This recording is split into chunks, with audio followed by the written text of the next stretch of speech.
Durante 42 años, Clara guardó una carta sin abrir en el fondo de su joyero. 42 años mirándola cada vez que buscaba un collar o unos aretes, sintiendo su presencia como una quemadura, pero negándose a romper el sobre. Sabía quién la había escrito. Sabía que las palabras dentro probablemente cambiarían algo fundamental en ella, y por eso mismo había elegido el silencio, la ignorancia protectora, la cobardía disfrazada de fortaleza, hasta el día en que su nieta le preguntó algo que la obligó a enfrentar lo que había estado evitando toda su vida adulta. Porque a veces, las respuestas que más necesitamos están esperando en cartas que llevamos décadas sin atrevernos a leer. Clara tenía 68 años cuando finalmente abrió esa carta. Estaba sentada en su habitación, con las manos arrugadas temblando sobre el papel amarillento, mientras las lágrimas corrían por sus mejillas antes incluso de leer la primera palabra. Había vivido una vida completa sin conocer su contenido. Se había casado, había tenido 3 hijos, había enviudado, había visto nacer a 7 nietos. Había construido una existencia entera sobre la base de no saber lo que decía esa carta. Pero esa mañana, cuando su nieta de 16 años le había preguntado, «Abuela, ¿cómo sabes cuándo es amor verdadero?», algo se había roto dentro de ella. La carta había llegado en 1981. Clara tenía 26 años y estaba a punto de casarse con Roberto, un hombre bueno, estable, que le ofrecía exactamente el tipo de vida que sus padres querían para ella. Casa en buen barrio, seguridad financiera, respetabilidad. No había pasión explosiva, pero había cariño, compatibilidad, un futuro predecible y seguro. El problema era que 3 meses antes de la boda, Clara había conocido a alguien más. Se llamaba Mateo. Era fotógrafo. Vivía en un apartamento desordenado lleno de libros y cámaras. Viajaba constantemente por trabajo. Era todo lo que los padres de Clara despreciaban. Pero cuando hablaba con él, Clara sentía que finalmente alguien veía quién era realmente.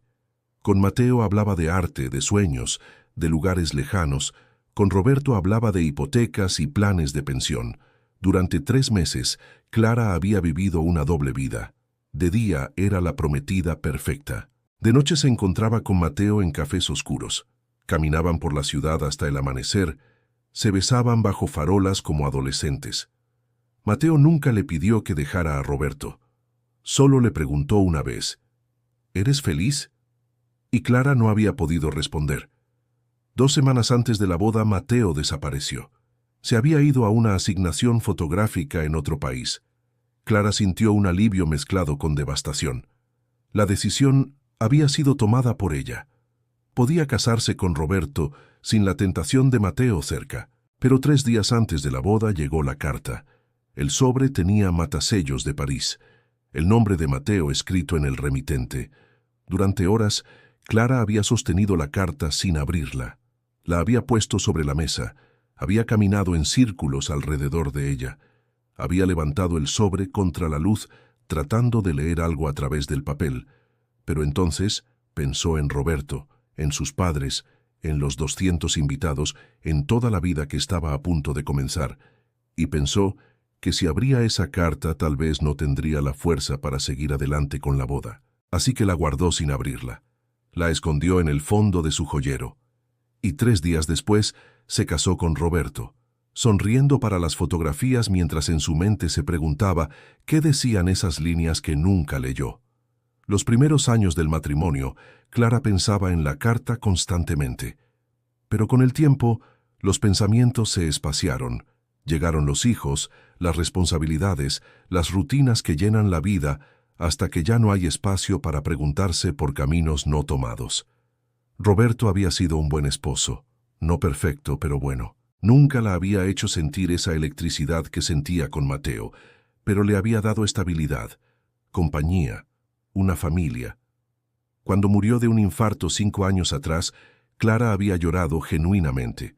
Pero esa mañana, cuando su nieta Elena le había preguntado sobre el amor verdadero, Clara se había dado cuenta de que no podía aconsejarle sin saber si su propia decisión había sido la correcta. No podía vivir un día más sin saber qué decía esa carta. Ahora, con el sobre finalmente abierto en sus manos, Clara comenzó a leer. Mi querida Clara, empezaba. Para cuando leas esto, probablemente ya estarás casada.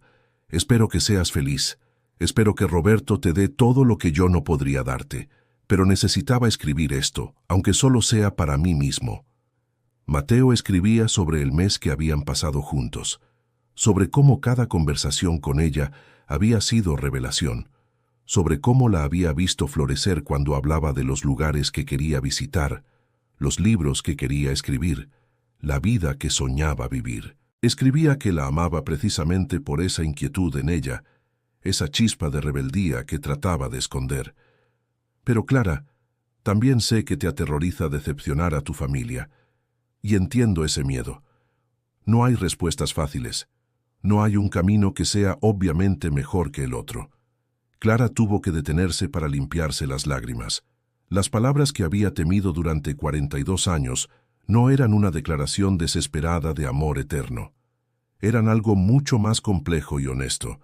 Mateo continuaba escribiendo que no le pediría que cancelara su boda, que esa decisión solo podía tomarla ella. Quiero que sepas que hay otro camino posible. Podemos irnos juntos. Puedo ofrecerte una vida llena de aventuras, de incertidumbre, de pasión, pero también de inestabilidad. No tengo casa propia, no puedo prometerte la seguridad que Roberto te da, pero puedo prometerte que cada día será real, auténtico, vivo. La carta terminaba con una dirección en París y una fecha límite. Estaré en esta dirección hasta el 15 de este mes.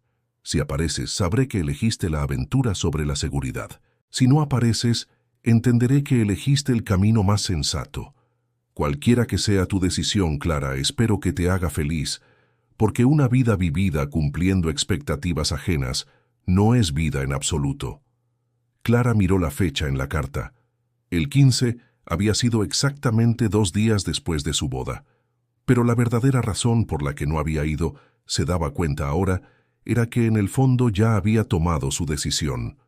No había abierto la carta porque sabía que elegiría a Roberto de todas formas, y no quería vivir con la culpa de saber exactamente qué estaba rechazando.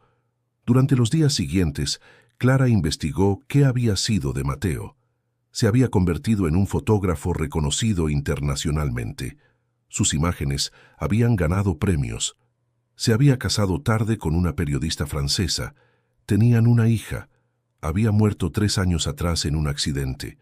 Los obituarios lo describían como un hombre apasionado que había vivido intensamente cada momento de su vida. Clara miró las fotografías de Mateo anciano. Seguía teniendo esa sonrisa que recordaba. Se veía feliz, realizado. Había vivido exactamente la vida que le había prometido a ella. Y Clara se dio cuenta de algo fundamental. No se arrepentía de no haber ido con él. Sí, su vida con Roberto había sido predecible, pero también había sido llena de amor a su manera. Sus hijos eran su mayor orgullo. Sus nietos le daban una alegría que no cambiaría por nada. Mateo había vivido una vida extraordinaria, pero ella había vivido una vida buena, y eso era suficiente. Cuando Elena regresó a visitarla, Clara le mostró la carta. Le contó toda la historia, y luego le dijo, «No puedo decirte qué elegir, porque no hay una respuesta correcta, pero puedo decirte esto. Cualquiera que sea tu decisión, vívela completamente. Si eliges la seguridad, no pases tu vida preguntándote por la pasión que dejaste ir. Si eliges la aventura, no te arrepientas cuando las cosas se pongan difíciles. La peor vida posible es una vivida a medias, siempre mirando atrás». Clara guardó la carta nuevamente, pero esta vez no en el fondo del joyero como un secreto vergonzoso. La puso en una caja con otras cartas importantes, fotografías viejas, recuerdos de una vida completa. Ya no era una bomba sin detonar, era simplemente parte de su historia, un camino que no tomó pero que la ayudó a entender quién era. Durante 42 años había tenido miedo de esas palabras, pero al final, leer la carta no había cambiado su pasado. Solo le había dado paz con las decisiones que tomó.